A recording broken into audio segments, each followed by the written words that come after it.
Argentina en su laberinto económico sostenido históricamente.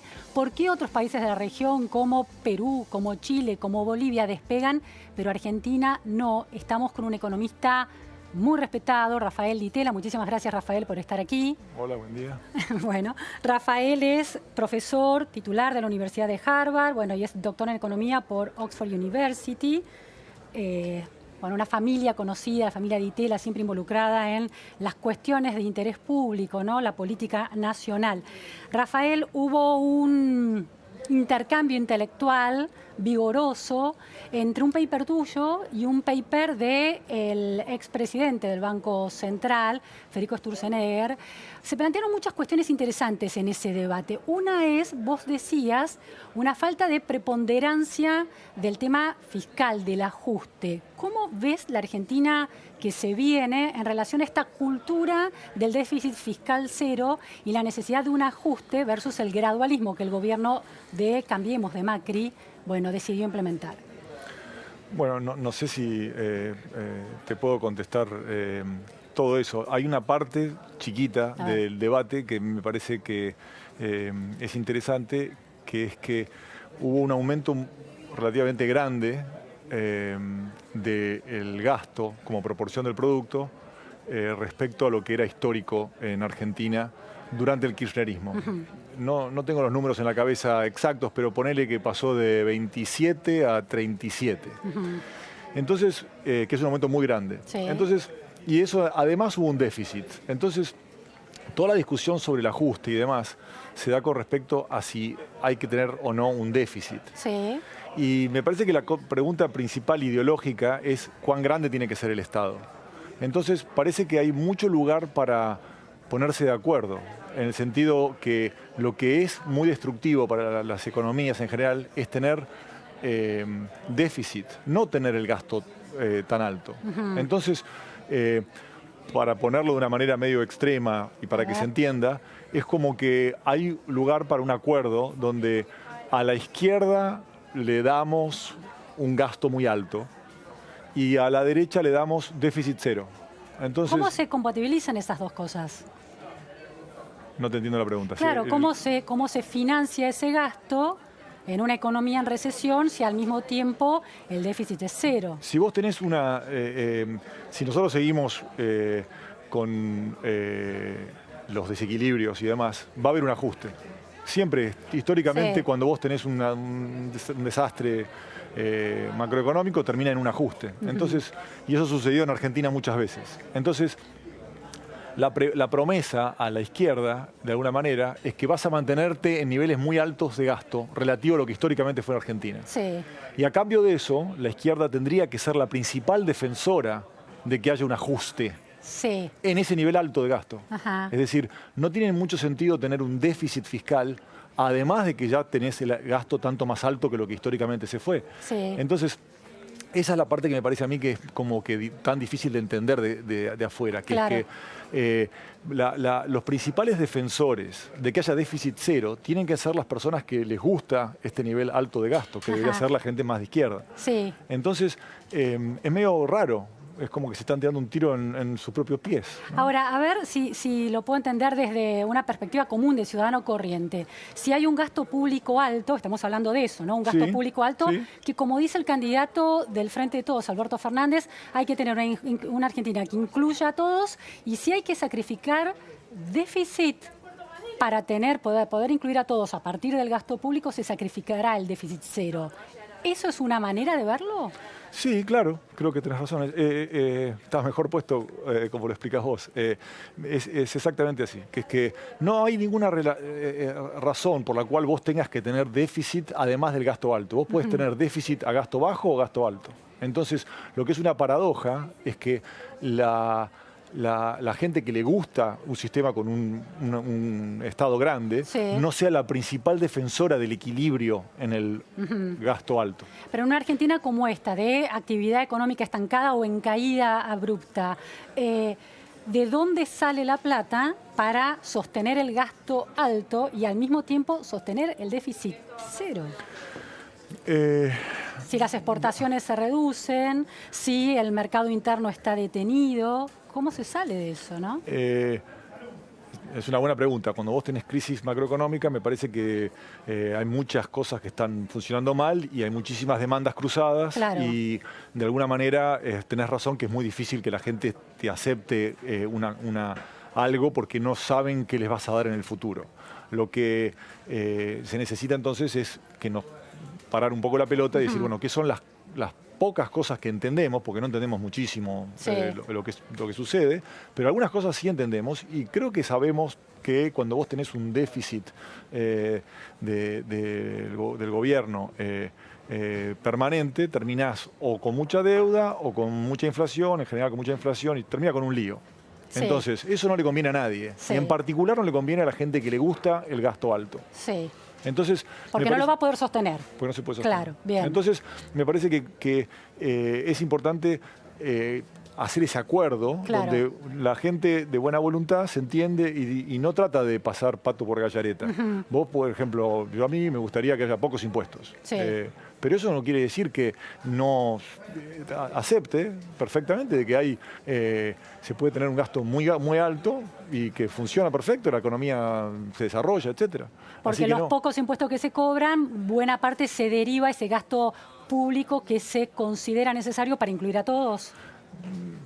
Eso no sé si iría tan lejos. Yo lo único que te digo es que vos podés tener déficit cero o déficit alto a niveles distintos de gasto. Sí, entiendo. Ese es el punto. Claro, que no hay una correlación. No hay una correlación. Entre gasto alto, gasto fiscal alto. Y que la oportunidad de oro que tenemos ahora es que los principales defensores del déficit bajo deberían ser la gente de izquierda. Sí. Porque si no, cuando tengas una estampida inflacionaria, el ajuste siempre es vía los salarios. Entonces ahora va a caer mucho eso. Y la proporción que va a trabajo relativo a capital va a caer. Claro. Entonces, y eso pasa siempre. O sea, es cómo va a ajustar esto. Entonces, y aparte ya pasó 20 millones de veces. Entonces, si somos toda gente de buena voluntad, creo que rápidamente la gente de izquierda tendría que ser como la principal defensora de ese ajuste del déficit. Claro, el reordenamiento de las cuentas del Estado sirven para hacer un gasto público alto y estratégico en aquello que es muy necesario.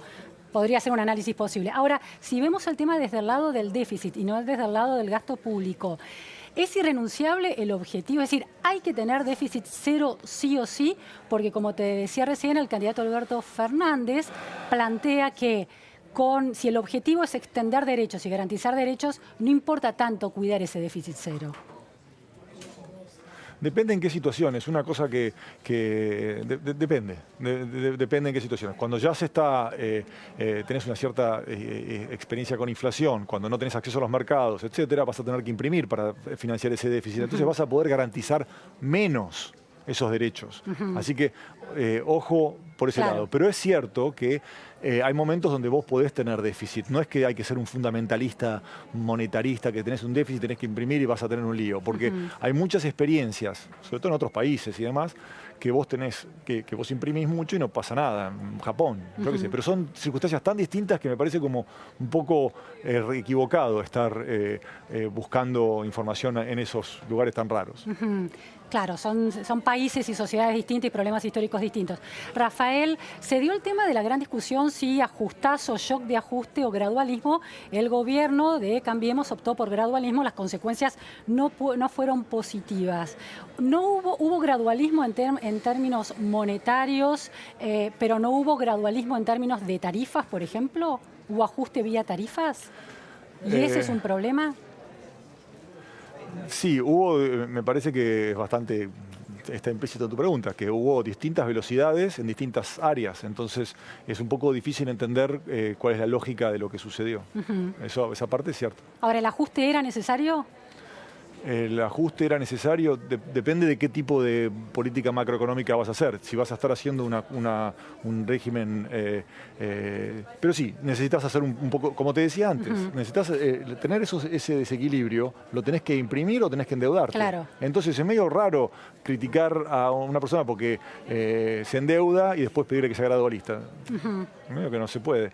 Entonces, pero es cierto que hay muchas otras cosas que uno puede estar en desacuerdo. No quiero decir que hay hay algo en principio que, con respecto a tu pregunta. En relación al futuro de Argentina, los economistas se están poniendo de acuerdo en algo y uno escucha a los políticos absorber esa lección, que es que Argentina no puede vivir solo del mercado interno y hay una lógica que se conjuga mercado interno y exportaciones. Vos estás estudiando los países, la globalización, la apertura y los países proteccionistas. En la larga curva de la globalización y las resistencias que está generando a nivel mundial, ¿la Argentina está llegando tarde a ese diálogo entre mercado externo y mercado interno? ¿Hay un nuevo rulo que se está haciendo en el debate y no lo estamos viendo? No, yo creo que hay dos cosas que están en juego ahí. Una es que cuando vos más o menos a ojímetro ves cuán cerrada es la economía argentina relativo a países vecinos o experiencias históricas, etcétera, pareciera ser que Argentina es demasiado cerrada. Por otro lado, me parece que los economistas empujaron demasiado la idea de que la apertura es genial, que todo el mundo va a estar mejor, etcétera. Los resultados que tenemos que justifican la apertura tienen que ver con cosas muy poco abarcativas, es muy específico el resultado ese, que no se da, no están las compensaciones a los perdedores, así que hay muchas cosas que no deberíamos estar opinando como economistas. Te hago una pregunta, Rafael, específica en relación, las ventajas de la apertura son específicas en relación a la ganancia de algunos sectores puntualmente, por ejemplo, y no al derrame a la población en general. Por eso, vos tenés hay una mejora potencial paretiana que vas a poder compensar a todo el mundo, pero si quisieras, pero esas compensaciones no suceden en general. Entonces, porque es un problema político y no económico. Hay una parte política que no está. Entonces, medio que el resultado es no justifica que uno se ponga a gritarle a la gente que está en desacuerdo, porque tienen un punto, me parece totalmente razonable, que es que esas ventajas no son patentes para todos, como reclamamos los economistas.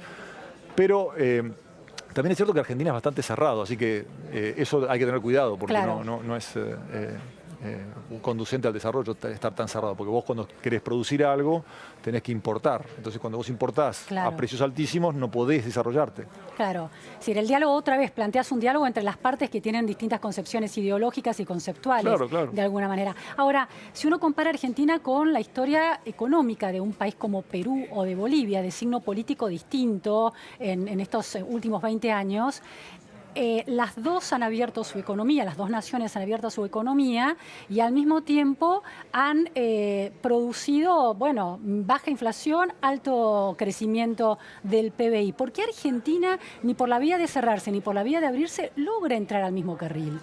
Es notable. El caso que estás señalando de Perú es menos notable que el caso de Bolivia. A Bolivia le fue extremadamente bien en muchísimas dimensiones y haciendo cosas que parecían y que la gente criticaba muchísimo y fue equivocada esa crítica. El gobierno de Evo Morales le fue extremadamente bien, por eso tiene chances de ser reelecto muchas veces. Con una economía muy capitalista, ¿no? Sí, le va excelentemente bien, que crece, tiene inflación baja, redistribuyen muchísimo,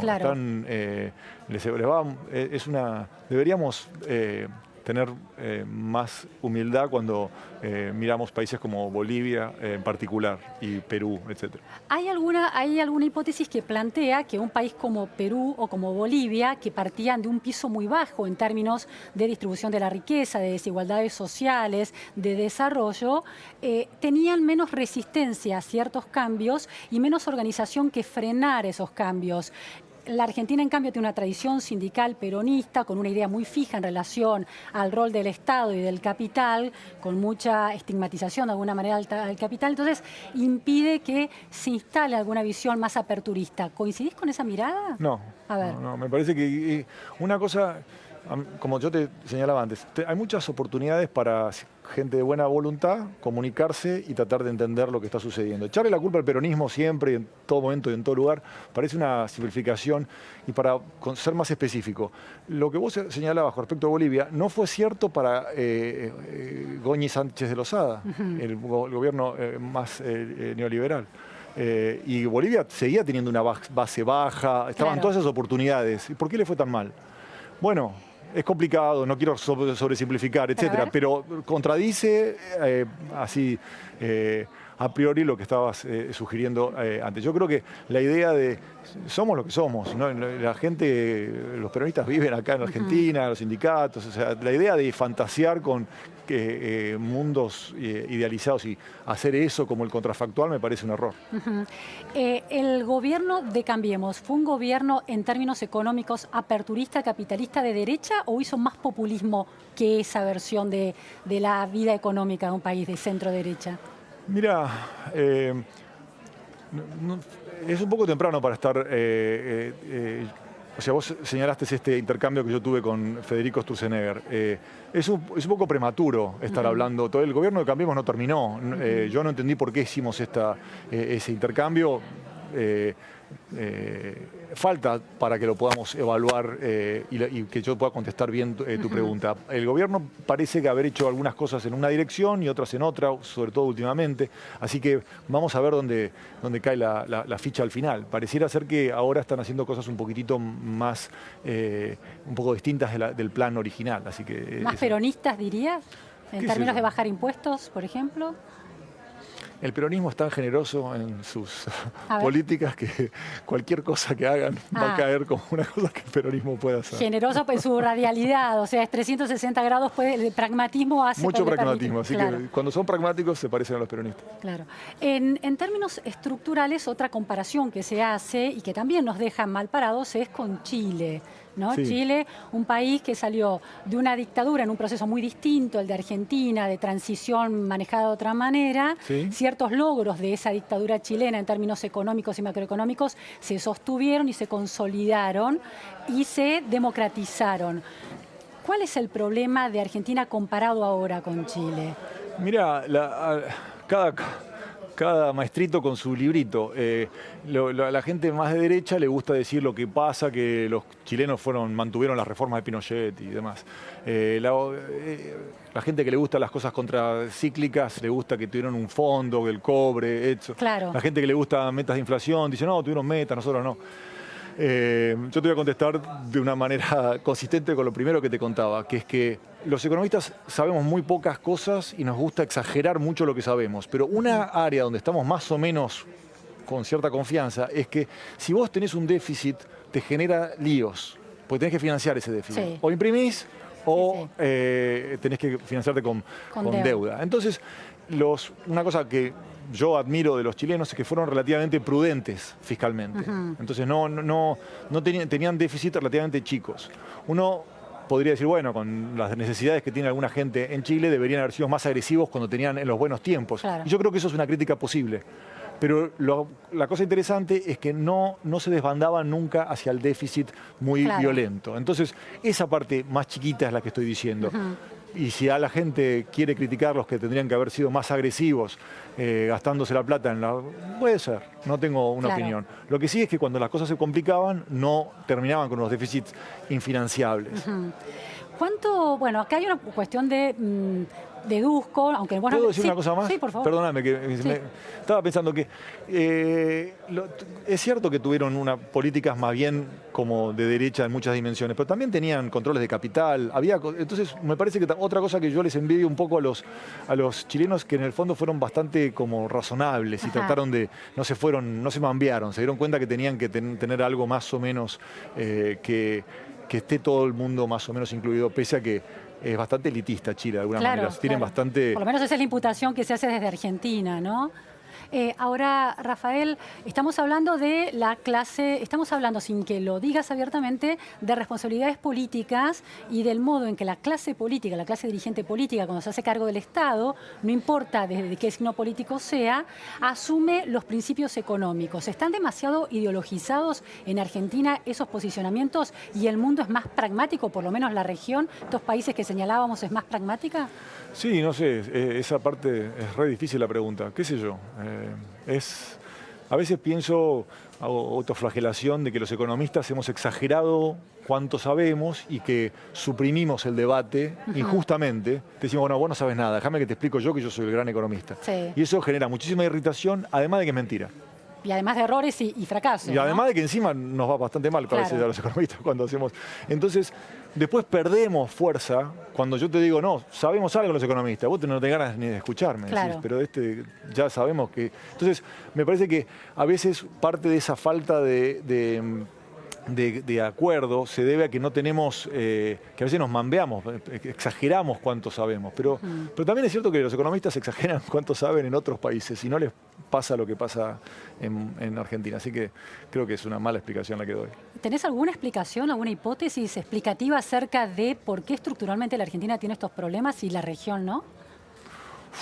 ¿Qué sé yo? Hipótesis, digo, te dedicás a pensar la Argentina y en términos económicos y estos dilemas. El tiempo que le dedico no está relacionado con el... Mirá, no, la verdad que no tengo una buena respuesta. Hay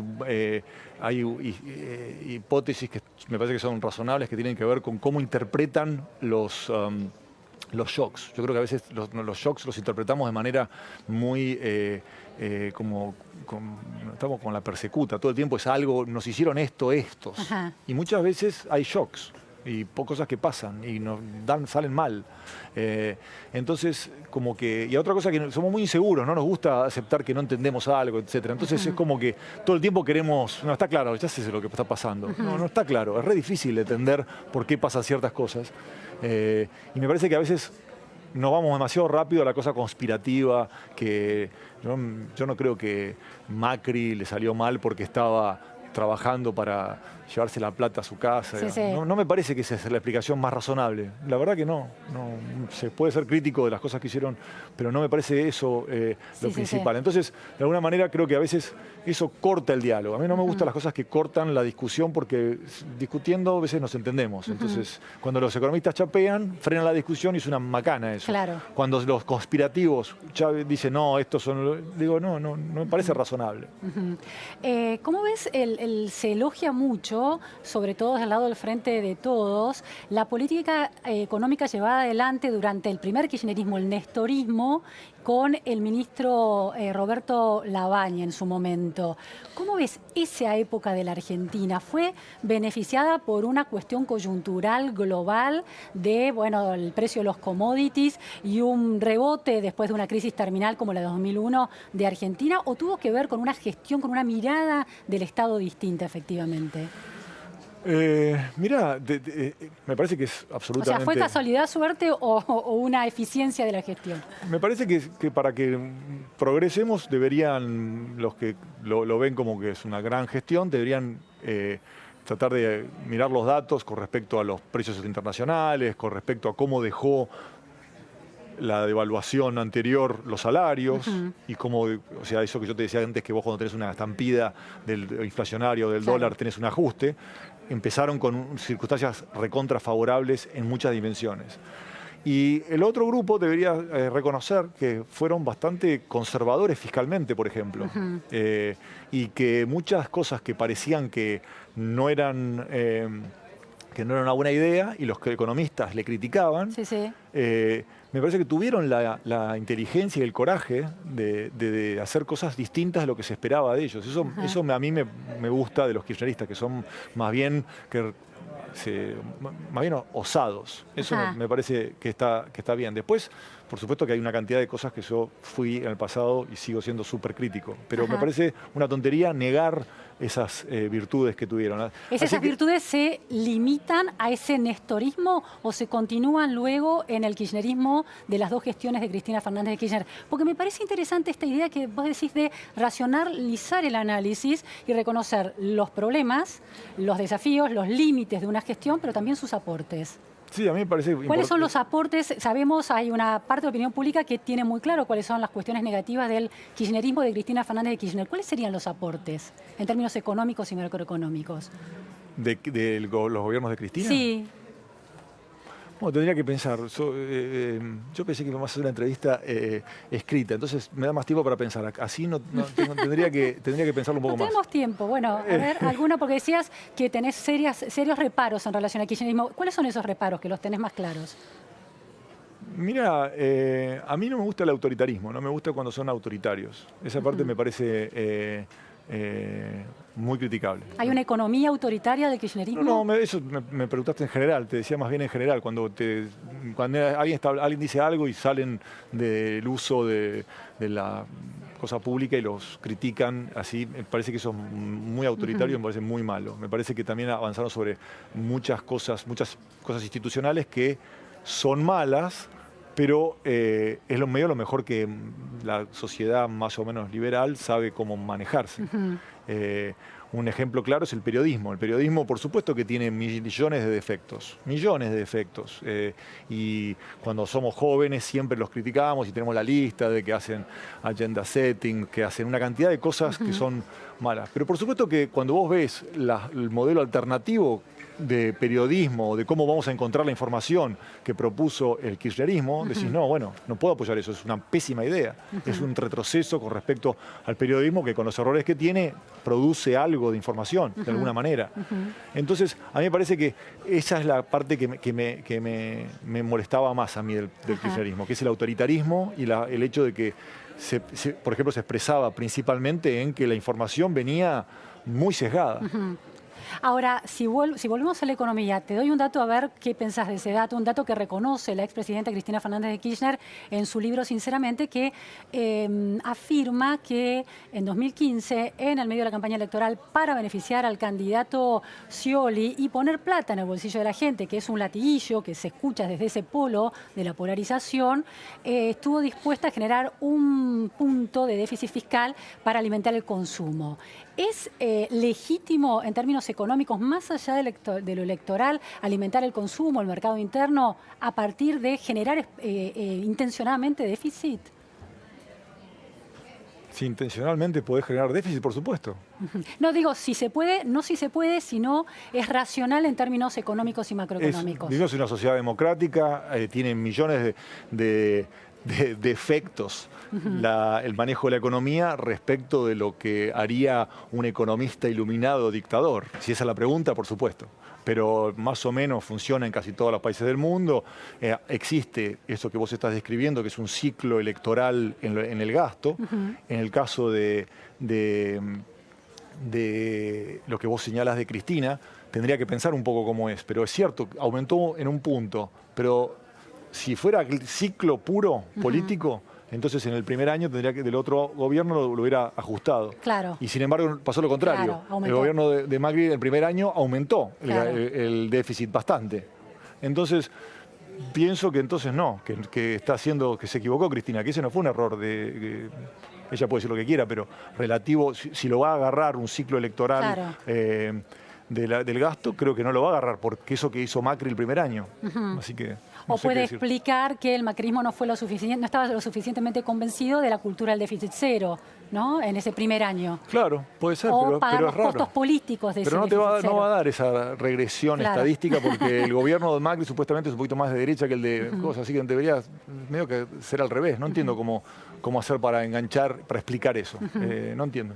Rafael, FMI en América Latina, bueno, Ecuador reaccionando en la lectura que se hace desde algunos analistas contra las políticas de ajuste del FMI, Argentina con un préstamo excepcional del FMI. ¿El rol del FMI en las economías latinoamericanas está cambiando? ¿Es necesario? ¿No queda otra que recurrir y es legítimo recurrir racional en términos económicos? El Fondo Monetario, en términos generales, te contesto, el Fondo Monetario es una idea de izquierda, por supuesto, que de tener este acceso a un prestamista de última instancia internacional. Es una idea keynesiana que es extraordinariamente útil para los países en desarrollo.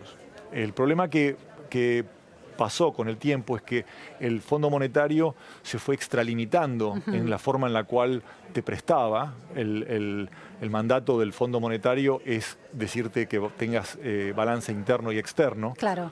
Y de repente en los 80, 90 decidieron pasar a esta cosa extra, que son las reformas estructurales, que estaban de alguna manera expresamente prohibidas esas recomendaciones en la carta original del fondo. Entonces, es como una especie de bastardización del rol del fondo que generó muchísima urticaria incluso en la izquierda, o principalmente en la izquierda, porque muchas de las reformas que empujaron fueron las reformas más bien neoliberales, llamadas. Claro, las privatizaciones. Las privatizaciones. ¿No? Claro. Las privatizaciones son y ahora el ajuste, antes las privatizaciones. Pero las privatizaciones son un delirio desde el punto de vista del rol del fondo. El fondo no tiene. ¿Desde cuándo el fondo tiene opinión sobre eso? Claro, el fondo puede pedir que le devuelvan la plata, pero no exigir cómo. Claro, exactamente.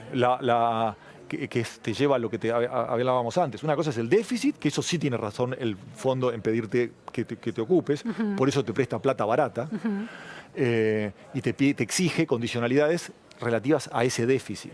Si vos lo querés cerrar al déficit aumentando los impuestos, es tema tuyo. Claro. Y si vos no querés privatizar, imagínate si el Fondo Monetario, como fue originalmente creado, le va a decir a Francia que tiene que privatizar. Pero es un delirio. Claro. Jamás Francia hubiera firmado.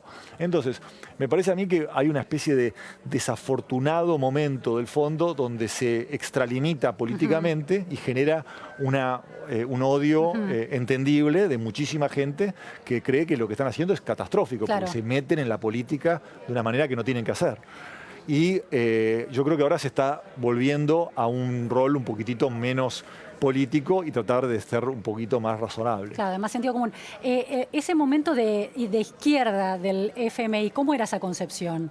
Que decías que en su origen fue de izquierda y que es una concepción que cree que los mercados tienen estos momentos donde hay una falla de mercado, hay un colapsa la confianza en un país y eso genera todo tipo de problemas. Entonces, mejor que estabilicemos ese país, dándole un prestamista de última instancia. Vos tenías los países más ricos que podían tener prestamistas de última instancia, su banco central, y cuando imprimían la plata se quedaba ahí adentro, pero un país malo, chico, pobre, etcétera, si actúa en esas condiciones, es un desastre.